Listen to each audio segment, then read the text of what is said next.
Hello and welcome to Do It Yourself channel. Today I will show you where to find the option and how to make our keyboard font bigger in Samsung Galaxy S24 Plus phone. So how to change the font size on the default Samsung keyboard. First we need to go to settings. Then in settings we are looking for general management options menu. Next we need to tap Samsung keyboard settings. And here we are looking for the font size, here it is, option. And as you can see at the top we have the slider to change the font size, and at the bottom we have example of how our keyboard looks right now. So we want to make our font bigger.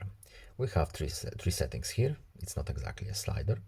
So right now we have the very small font. We can go to the default option or make it a little bit bigger.